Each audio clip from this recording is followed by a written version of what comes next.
So, welcome back. We're going to go through and we're going to be doing some final detail prep for the Impala for Hot Rod Power Tour 2022. And we're going to do a good wash. Well, I already washed it, so.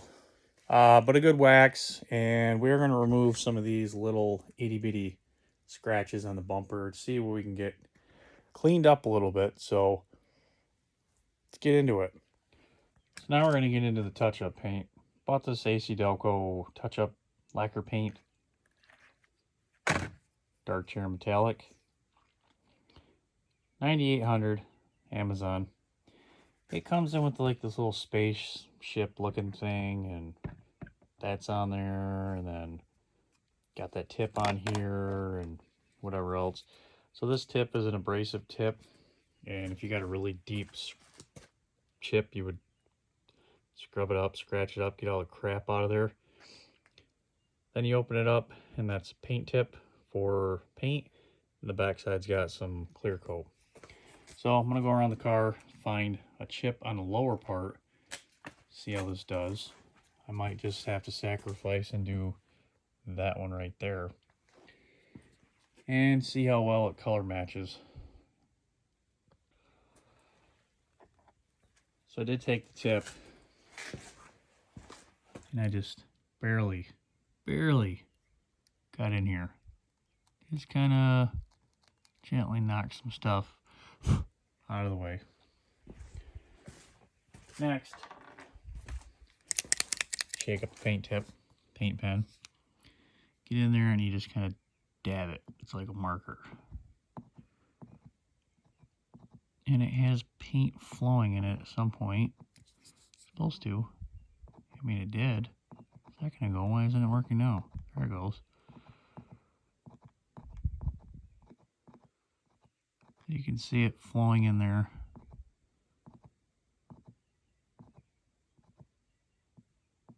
And you kind of just take it and you push it in the edges there. Kind of hard to do with camera. But that's the base coat. So we're going to go ahead, go around, do them, touch them up, come around, see if they need another coat. And then we'll hit it with the clear coat. Well, that's after the base and the clear. That one was kind of touched up by me before, but like that one, that turned out pretty decent. I mean, yeah, the gouge is still there, but better than what it was. I got some edges, some chips on the headlights. Those are all done. Good to go. Door ding up here, meh, it's all right. And then I got some these edges back here. They were kind of, paint was wearing off of them. So you know what? Overall, pretty happy with that. Not bad for what it is. And again, the car's got 200,000 miles. I'm gonna go through when I get up here later, get some of these door scratches that have been bothering me for years touched up. Some on the bumper. Let's go around, kind of give it a final. And yeah. A few hours later. So you can see that the paint chips, they turned out okay. Got a little bump on it. I am debating my next play. Is I got these little scratches on the top side of the bumper from pulling the headlight out, from my knee, from hitting it, whatever. Those will come out with the buffer. I'm just debating if I want to get it out and do that, because wool pad, foam pad, spatter everywhere. You know, just give it a wax, call it a day. I don't know. It's a driver. It's not a trailer queen. But what's that? More blemishes. I don't know. Kind of gives it character, kind of doesn't. Probably going to get the buffer out. Alright, let's get the buffer out. So now that you've gone through and got all your paint touched up and you painted your nails, when you accidentally spill it on the floor because you open the thing upside down, you're going to decide, well, do I want to take it any further or not? I kind of crossed that boundary and was like, yep. Before I've said nope and just driven it. But today I'm going to take it a little further. Buffing. If you guys have never buffed, polished, it's a rewarding, difficult, challenging thing. Yes. It takes a lot of getting used to, a lot of skill set. If it's your first time buffing, don't buff on your project. Find a spare panel on something and practice on that. It doesn't have rust. Paint panel. Practice your sanding skills. Practice, going through, because there are a lot of things that happen.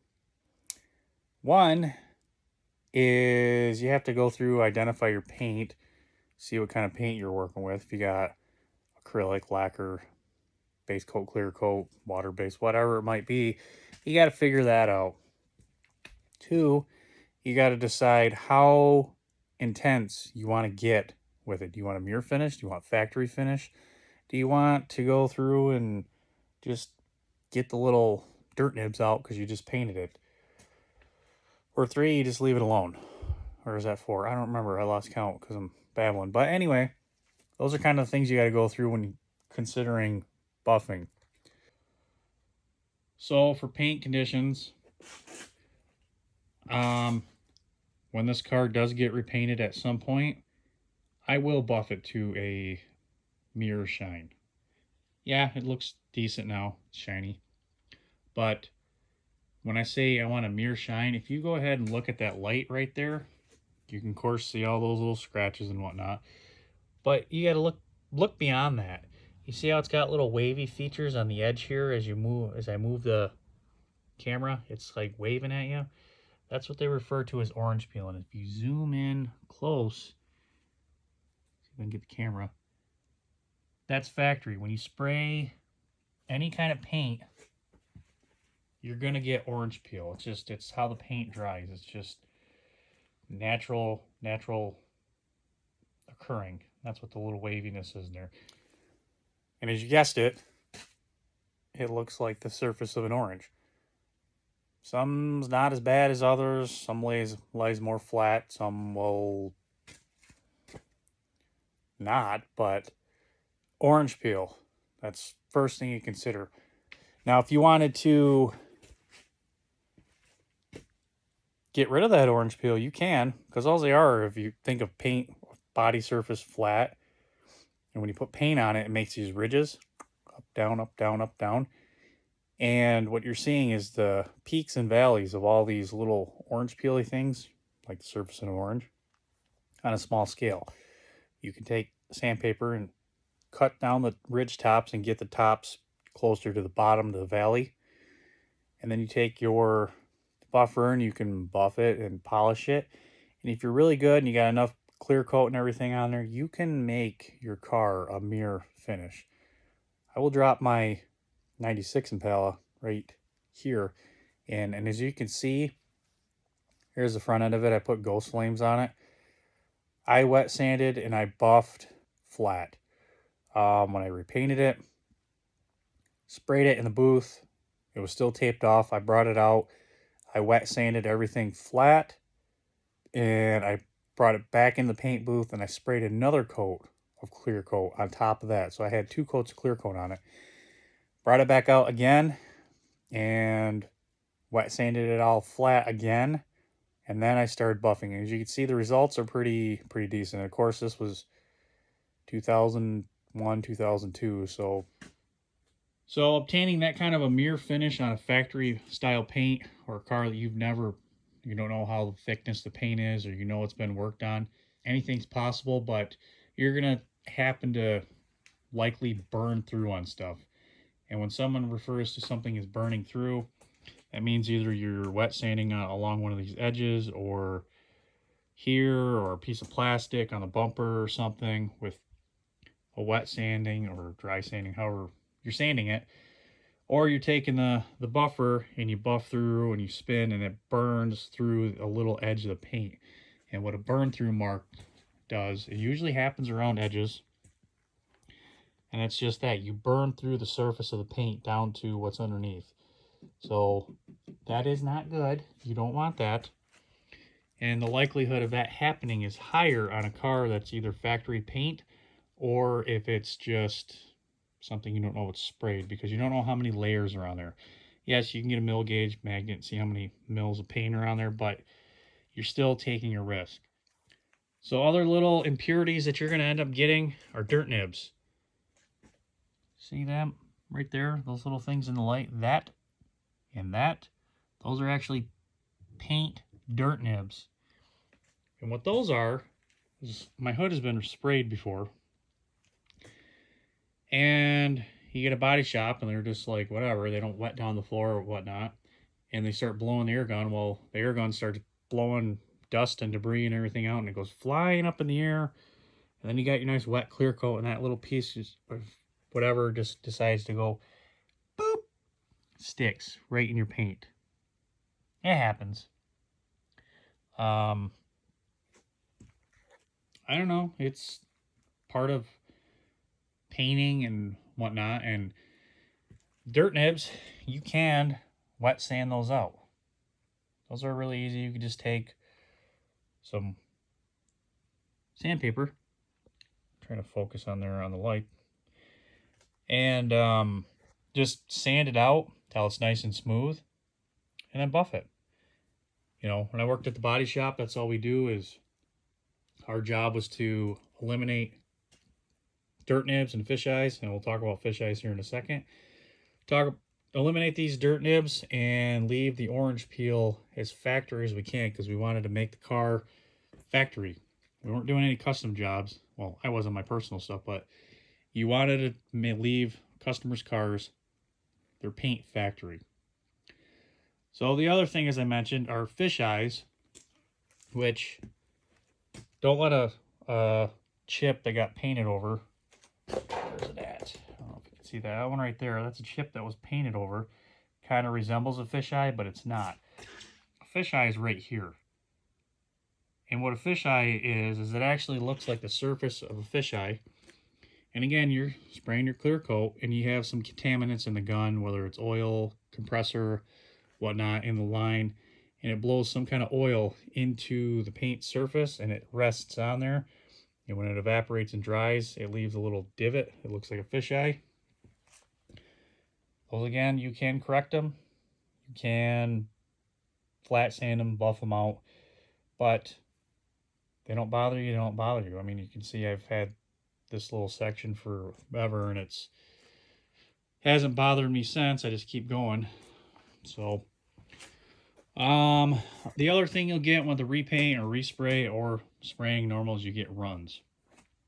And that's where the clear coat is laid on too hard, and it actually starts running down the side. You'll get, like, usually on edges, they build up with clear coat and they'll just be little edges. You have to address those a little bit differently. You can take a razor blade and scrape off the majority of it. Try not to scratch your paint. They have little blocks. You can block it and then wet sand it and get it all out. But runs do happen, and they are not fun to deal with, but, you know, whatever. They're part of painting, and they can be corrected. So I do know there are other paint blemishes with overspray and everything else, and blending, spray joint or whatnot, but those are the ones I'm going to focus on today because that's what I have on my car. I did mention that paint styles, this car is base coat, clear coat, so that's what I'm going to be working with. So when you determine the blemish that you're trying to recover, restore, whatever it might be, the severity is big. So these ones are just kind of surface scratches. You run your finger over them, they're smooth. I can't feel them. I can feel the crack up there from where it got bumped, which was before me, but these little surface blemishes right here, those will probably buff right out. You don't have to do any sanding to those or anything. Little scratches like, oh, let's see if I can find one here. Something like this one right here. I can't really feel it. It's a little deeper. You might be able to wet sand it down and get it a little bit less, but I don't want to, because buffing on plastic bumpers, it burns through super easy because you heat up the material really quick and it just comes apart. So same thing with this little scratch right here. So I'm probably not going to actually wet sand anything off the bumper and try to get anything more than kind of just a quick shine and get all the little scratches off the top taken care of. Moving on to something like what we touched up here, I am going to touch it up or flatten it out, I guess, with some wet sanding paper. I got dry, but I'm going to just do wet because I'm lazy and I don't want to get the compressor and DA going. But we'll flat sand that out just a little bit, try to smooth it out, and then we'll get more aggressive with the buffer with some compound and some polish, and, you know, polish it all out and make it look nice. So yeah, we'll do some paint correction on this and go from there. So sandpaper wise, you got options. You got wet sanding paper, you got stuff that you can slap on a DA. Preference, whatever you like, whatever you're feeling that day. For today, I'm going to use the wet sand stuff, some 1500 grit. I would recommend, if you're going to aggressively get into it and dig down into some paint and you got a lot of layers on there, you can go 1000 grit.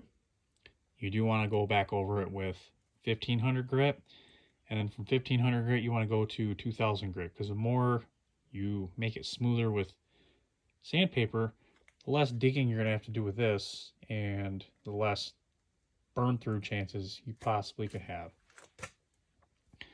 So much kind of sandpapery ideas. Use wet sanding. Make sure you get it wet all the time. For buffing, you got a couple options. I like the Makita. I did split the bill with extra money for that. That's the same style I used at the body shop. It was hook and loop. I know that technology has come tenfold with compounds and pads and little DAs and little buffers on air compressors and stuff, but this is how I was taught. This is what I know. This is what's natural to me, so this is what I use. You can update, you can whatever. I don't know what you got going on, but paint correction for me, this is what works. So with the wool pad, they do have better compounds, Meguiar's, 3M, whatever. This is more so like a mid. It's not even really a good wool pad compound, but it's what I found on the shelf. This is more for like an in-between wool pad, foam pad kind of thing, but it'll work on a wool pad for cutting and whatnot. But you need a good cutting compound to cut down your sanding marks. Then you're going to need some polish, and they got a couple different ones. They got black and they got for lighter cars, and this is what you use on your foam pad. Meguiar's is one that works really well, but you're going to use a lot of it. Shake it up well. There's the directions. Use that on those foam pads. Also, I will say, if you got any rust, don't buff over rust. Just don't. Because your wool pad or your pads are going to pick up the rust, and they're going to take it along with them, and they're going to just take that rust and go and leave those. They're going to dig into your paint. So don't buff over rust, and don't buff over dirt. I know it seems kind of counterintuitive. Wash your vehicle, clay bar it before you get to your polishing stage. If you don't know what clay bar is, it's you spray it on there and you take clay bar and you pulls up the impurities, the dirt and everything off your paint. That way that impurities are not in your pad and you're not carrying the dirt with you, taking the opportunity to scratch your paint. Just take those steps and you'll turn out well. So, very pleased. That turned out really well. Kind of dug in this side a little bit more, trying to get some other little scratches out. You can see my little bumper. Boop. Wasn't for me. But yeah, overall, I'm happy with the way that turned out. I did do the top of the grill too, because it was in my face. And when I was talking about burn marks earlier, you can see like right here, that little edge all the way through, because it's plastic. That's the beginning of a burn. So just kind of watch that stuff. You can still work around them, just be careful. So I'm gonna take some carnauba wax, because I always like to lay this down for a nice coat on top of whatever I polish. I'm gonna do this really quick, wax the bumper, and then show you the final results. Oh my god. Look at that. Now you can really see all my freaking blemishes. Wow. That is a deep dark cherry metallic.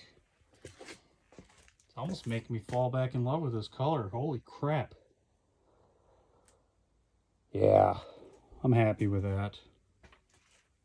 Very happy with that. So that'll do me well for power tour. Yeah, that's nice. I like that. I like a lot. So that's pretty much it for that. I'm gonna go through and wipe down a couple more things, but really it would just be a wash and then a final detail after, you know, with a spray wax or something. But definitely nice. Water's gonna be like, nope, not gonna touch it, and it's just gonna fly off. So that's nice. That's a plus. So let's get into doing some bigger repairs. So I'm gonna really just focus on that and then getting rid of these little surface scratch marks. So you're working in a smaller area. I got a smaller piece of 1500 grip, and you're gonna want to get it moist. I got a bottle of water. I'm not using much. Just get it moist. Make sure you got no little dirt pieces or whatnot on there. And gently just start sanding it. Nice circular motion. Round and round and round and round and round. Just to smooth it out. You don't want to go too extreme, because it is a chip. You don't want to get too crazy. But continually wipe. You're going to be left with something like that.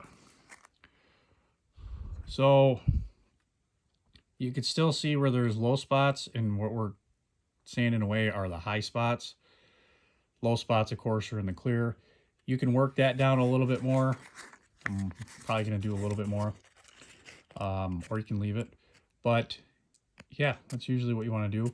You also want to take like a sanding block. Of course, I'm using my finger now.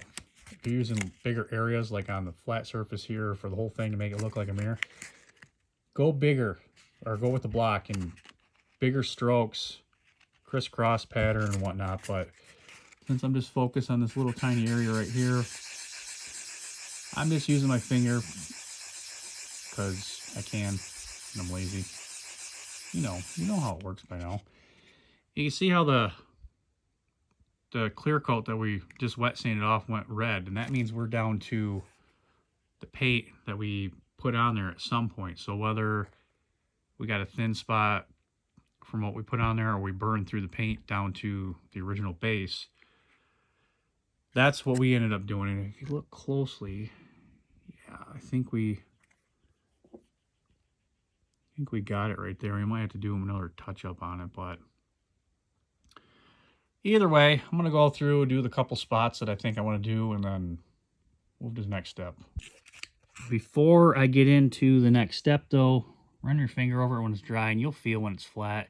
You can come back again and put another coat on this, especially now that it's wet sanded down because you're taking care of it. But that actually, I think, is just, I don't know. I'm probably going to do another coat on that because it feels kind of low as I pick my finger in there. If you ever are unsure if you burn through or not, get the whole area wet again. You know, gotta sand it. Get it wet again, and you can use that as like your clear coat to see what spots you want to work at or not, because it kind of puts that clear on there.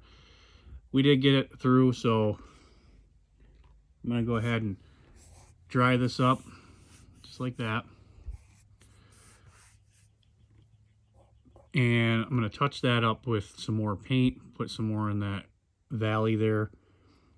Try to get that to come up a little bit in these little spots, because of course those are the low spots, but I'm not going to go too much deeper because I don't want to burn like the outside and cause a bigger issue at this point. So I put a coat of base on there and I put a coat of clear on the top of it. I'm going to let that dry. You can see I got the little spot from the edge of that chip that I can't really get into on the paint, but when that's all said and done, it'll be all right. So I actually moved on to start polishing up here. And when you're polishing large areas like this, just work in one little spot at a time.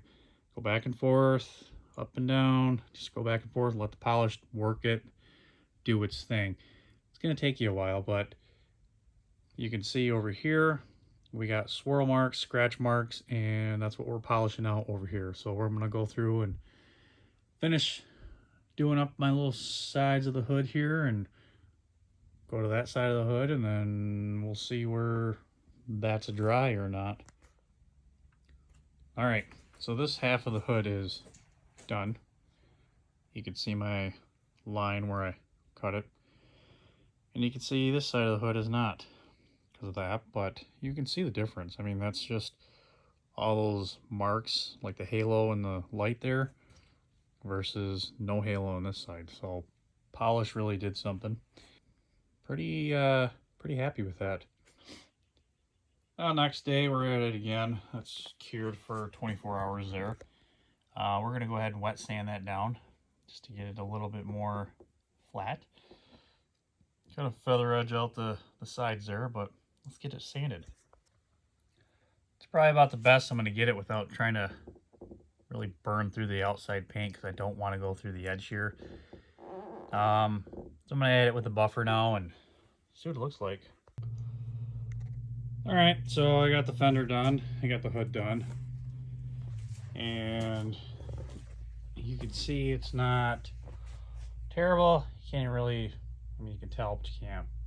So I'm gonna call that a win. Of course, I got the excuse me, the marks there from the glaze yet. I gotta go over it again with a wax pad here really quick. I just want to start blasting out the fenders and getting it taken care of. And by the who, if you haven't wondered, I got a light on the side. Gives you an opportunity to see everything on the side too. And that right there, that would be a burn mark that I made here on the last time I buffed the car. It didn't take much, and it went from being okay-ish shiny paint to uh-oh, ain't good. So that's a definition of a burn mark right there. Back to buffing, shining it out. I think I'll be happy with the results. Hey.